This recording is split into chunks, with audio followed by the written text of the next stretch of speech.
दुष्यंत जी भी हमारे साथ हैं और संजय जी भी। राकेश जी दोबारा आ रही हूँ, मैं एक ओपनिंग रिमार्क सबसे ले लेना चाहती हूँ और उसके बाद दुष्यंत जी, क्या अब ये मामला ये होगा कि लीजिए मुसलमानों को वोट नहीं किया तो मुसलमान और बाकी सारे जो हैं एकजुट हो जाए, और क्योंकि बीजेपी को ब्राह्मणों की पार्टी कहते हैं तो ब्राह्मण और बाकी सब एक तरफ हो जाए, क्या ये होता हुआ दिख रहा है?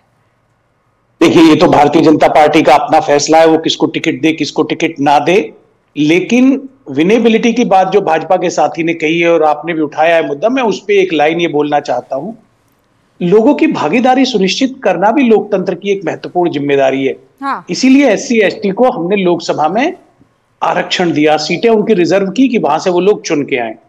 तो मेरा निजी मानना ऐसा है कि कोई भी समुदाय है, कोई भी वर्ग है, अगर वो भारत की लोकतंत्र को मजबूत करने में अपना योगदान दे रहा है तो उनको टिकट देना चाहिए, हर पार्टी को देना चाहिए। दूसरी बात मैं ये कहना चाहता हूं, आपने जिस प्रकार से कहा कि भाई 3 लोगों को टिकट नहीं दिए, बड़ी अच्छी बात है, ये तो स्वागत की बात है। हमारे भाई ने भी कहा, काका ने, लेकिन किन लोगों ने टिकट नहीं लिए उस पर भी बात होनी चाहिए। सिन्हा जी ने टिकट नहीं लिया, गौतम गंभीर ने टिकट नहीं लिया, क्यों टिकट नहीं लिए? गौतम गंभीर एक भारत के ब्रांड एम्बेसडर हैं, बहुत बड़े क्रिकेटर रहे हैं। सिन्हा जी को हम हल्के में नहीं तोल सकते। सिन्हा जी भी एक आर्थिक विशेषज्ञ हैं, उनका अपना एक कार्यशैली है, उनकी एक अपनी लोकप्रियता है। आज जब भारतीय जनता पार्टी 400 पार की बात कर रही है तो ऐसे सज्जन लोग भाजपा के टिकट पे चुनाव लड़ने से मना कर रहे हैं। हाँ। भाई क्या कारण है त्रिपाठी जी? क्या हार दिख रही है? क्या लुटिया डूब रही है? सवाल है, जवाब देना पड़ेगा। वैसे ये जो आपने एंगल निकाला है ना, हम रिपोर्टर्स जरूर ये काम करते हैं कि एक खबर के 10 तरह के एंगल निकले।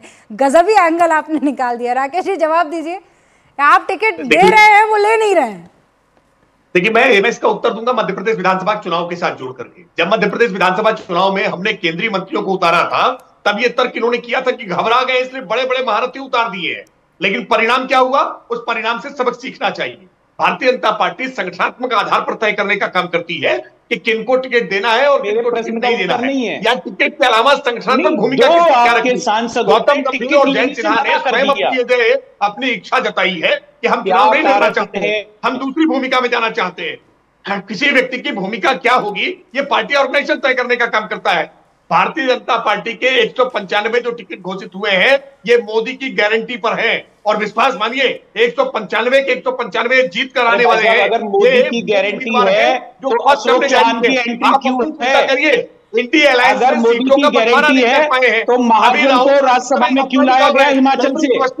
आप अगर मोदी की गारंटी पे जा रहे हुए हैं, अरे तो गारंटी को क्यों लिया गया है? ओके, एक करके दुष्यंत भाई, राकेश भाई, सुनिए ना, आप दोनों सुनिए। तो जयंत सिंह को क्यों लिया? अरे वो तो उनकी स्ट्रैटेजी है ना, आप ये कह रहे हैं उनकी स्ट्रैटेजी है। अगर फेस मोदी आपको 400 सीटें दिलाने में सक्षम है तो अशोक चौहान की जगह किसी भाजपा के कार्यकर्ता को भेज। संजय जी हमारे साथ, संजय जी हमारे साथ जुड़े हुए हैं। सर सिफोलॉजिस्ट हैं, किसी भाजपा के कार्यकर्ता। CSDS में बेहतरीन रिसर्च जो होती है, खासकर हमारे लोकतांत्रिक पर्व की, उसकी डिटेल जरा हमें लेनी है। दिलीप जी एक सेकंड। संजय जी, ये पहली लिस्ट आपके लिहाज से क्या बताती, क्या जताती, क्या दिखलाती हुई दिख रही है? देखिए, मैं एक एक सीट पर नहीं जाऊंगा, बारीकी से कई इस पे विश्लेषण हो चुके हैं। हाँ। लेकिन अगर आप बड़ी चश्मे से देखने की कोशिश करें तो 2-3 चीज बहुत साफ है। बड़ी संख्या में युवाओं को टिकट दिया गया है। 195 में से 47 युवा उम्मीदवार है, 50 साल से कम उम्र के। तो एक संदेश देने की कोशिश की गई है कि भाई ये पार्टी युवाओं को प्रतिनिधित्व देने में आगे बढ़ रही है। महिलाओं की अगर बात करें तो 28 महिलाओं को टिकट दिया गया, एक बड़ा संदेश देने की कोशिश की गई है। हालांकि ये 33% से काफी कम है। अगर आप 195 के नजरिए से देखें तो तकरीबन 13-14% है। लेकिन पार्टी ने एक पहल की है, ये संदेश देने की कोशिश है कि महिलाओं को प्रतिनिधित्व देने में हमने पहल की है। जिस बात का जिक्र हो चुका है, केरल से के मल्लापुरम कंस्टिट्यूंसी से उन्होंने एक मुस्लिम उम्मीदवार को टिकट दिया। जिस बात का बार बार आरोप लगता था बीजेपी पर कि भाई मुसलमानों को टिकट नहीं देती, कम से कम एक पहल हुई है। तो अब यूं कह सकता हूं कि जो सबका साथ सबका विकास वाला जो नैरेटिव है बीजेपी का, उसमें एक पहल करती हुई बीजेपी दिखाई पड़ रही है। मैं ये नहीं कह रहा हूं कि इससे सबका साथ और सबका विकास हो जाएगा या हो रहा है, लेकिन एक पहल है, एक समावेशिक तरीके से अलग अलग वर्ग समुदाय के लोगों को टिकट देना या प्रतिनिधित्व देने की कोशिश की गई है। ओबीसी की भी संख्या अगर देखें तो तकरीबन 58-60 ओबीसी समुदाय से हैं। तो कुल मिलाकर के देखें तो सोशल इंजीनियरिंग को साधने की कोशिश की गई है। लेकिन जिसका जिक्र हो रहा है, विनेबिलिटी तो देखा ही होगा बीजेपी ने, विनेबिलिटी प्लस सोशल इंजीनियरिंग, तो अपने आप से बीजेपी ने एक बेहतरीन काम किया है।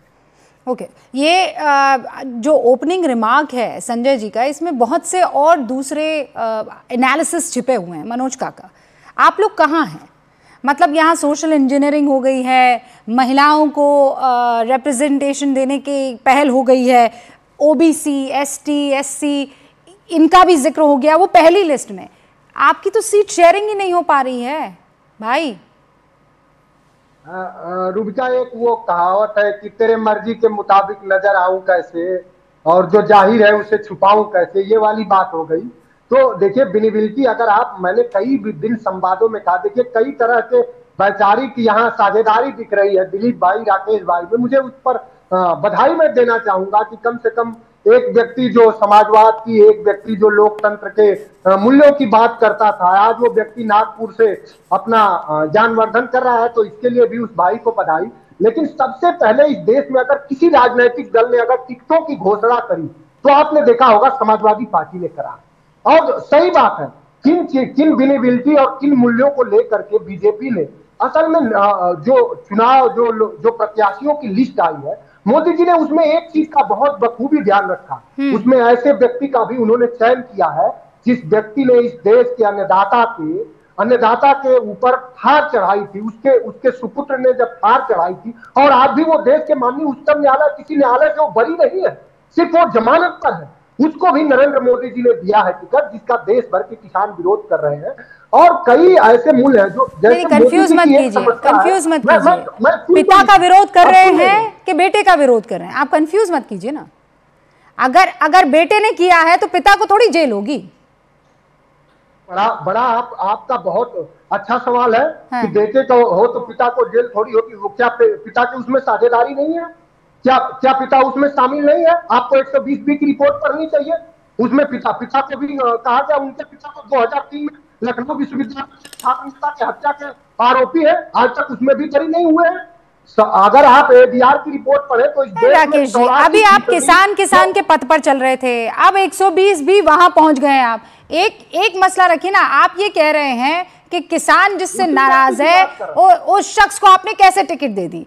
क्या किसान जो है जिसको टिकट मिली है उससे नाराज है? आप पिता और बेटे के कार्य को एक कैसे कर सकते हैं? कैसे कर सकते हैं? मैं ये सवाल पूछूं। और अगर और सुनिए, जिस शख्स ने गाड़ी चलाई है उसको कोई नहीं, उसको कोई बचा सकता है क्या? उसको कोई बचा सकता है? उसको टिकट दे दी होती, उसको टिकट दे दी होती तो मैं और आप दोनों प्लकार्ड लेकर खड़े हो जाते, लोकतंत्र की हत्या। ठीक है, अब जरा सुन लेते। राकेश जी जवाब दीजिए। मनोज काका, क्या ये चिंतन जो है ना, ये समाजवादी पार्टी की उसी चिंतन से उपजा हुआ है जहां मुलायम सिंह यादव की पार्टी की विरासत को अखिलेश यादव ही संभालेंगे। इनको लगता है कि बाप ने जो कुछ भी किया है उसका असर बेटे को मिलना चाहिए, जो बेटा करेगा उसका सारा फायदा बाप को मिलना चाहिए। ये इनकी पार्टी का चिंतन है और इसी चिंतन की वजह से कह रहे हैं। मैं फिर दोहरा रहा हूं, लखीमपुर के मुद्दे को लेकर के 2022 के विधानसभा चुनाव में आपने बार-बार बाजा बजाया था। 8 की 8 विधानसभा भाजपा जीत करके आई है। सच ये है कि किसान नाराज होता तो भारतीय जनता पार्टी को लखीमपुर में हरा देता। लखीमपुर की 8 सीटें जीत कर आए। मेरे